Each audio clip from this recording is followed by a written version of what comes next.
Superintendent Dr. Nolin provides an update about the happenings within Newton Public Schools. First, I wanted to mention two things that were in last week's superintendent's update, and I skipped over them. So first, we have graduated as of last month 11 paraprofessionals who became certified teachers through our LaSalle internal pipeline teacher certification training program, and one is already hired and teaching in the classes this year. So that's an astounding amount of folks to get certified in a 2-year span, and the next cohort is in the pipeline.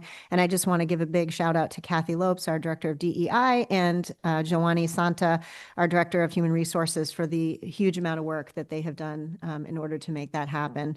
We're really looking forward to continuing to work with these professionals. Lisa Gilbert-Smith, our METCO director, also recently finished the Influence 100 program, which is a superintendent training program for leaders of color across the state. So we congratulate Lisa for this new credential as well. I wanted to share with everyone, just because there has been a handful of email to me. I don't know if the same has happened for the committee. I don't believe so, but some confusion on elementary arrays and class sizes. So I simply share here confirmation about what's not cut versus what was proposed to be cut. Remember, if there were additional cuts, if we weren't able to close as much of the budget deficit that we did, there would have been 5 additional cuts to elementary class sizes. So I simply just brought for you here the same data from the February 2025 meeting that we shared what the preliminary arrays would be in a level service plus budget, which was passed, assuming 10 elementary teacher classroom cuts from the budget. And what is actually happening this year. And then I gave you last year's arrays as of October, meaning this current school year as of October 1st, so you could see the differences in class sizes.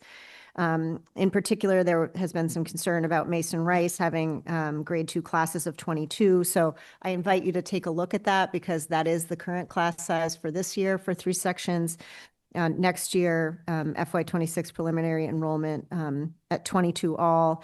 And I do want to say that Emily sent me a couple of questions about just arrays in general, saying, whoa, why is Lincoln Elliott and Underwood so low? So we never share these preliminary enrollment arrays with you at this time of year, because the big business happens in the summer and at the end of the summer, and particularly those 2 schools. Williams, however, is on projection for exactly what they were projected. They're like 1 or 2 students below. So,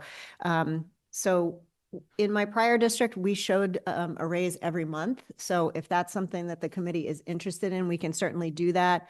Or we can include it as part of fiscal and ops if that's something that's of interest, just so people can get a sense of how these things look over time. It's really important to me that there isn't this idea that we were told one thing and another thing happens. I want everyone to know exactly how the enrollments are rolling out. Now, we say that, and Aisha and I shared some trauma moments this morning, as we have both been victim to thinking like, wow, it's August 15th. I think we could move a teacher from here to here, and then boom, 2 weeks of massive enrollments, and we need to come back to a school committee to share a change in enrollment. That could happen, and maybe it's happened to you before, when suddenly we need another section of kindergarten or something to that effect. So you have put out a benchmark around 25 students that you'd like to know things from me. So I'm just sharing that with the community so they know that our public process is very transparent. So thank you for the question, Emily. She also asked, what does RG mean on the preliminary? It means registration gateway. So that's how families register online to become part of the Newton Public Schools. And so we have a lot of summer left to go. So those could change. So if you're interested, I will come back to you with more array viewing in the early fall, but you get it October 1 when we go through all of those enrollments. And then finally, I just wanted to talk about the district soft close, which we did in December and we did last July.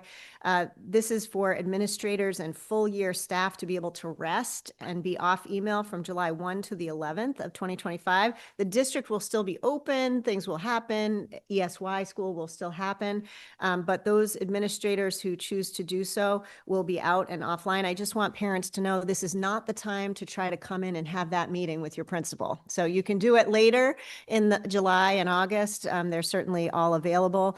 Our elementary principals are out for the month of July anyway. given their contract. So we just wanted to make sure everybody knew July 11th, it's game on, we're back, and everybody's answering emails in the manner to which you are accustomed. We're just trying to give everybody a break and a little bit of rest. So thank you.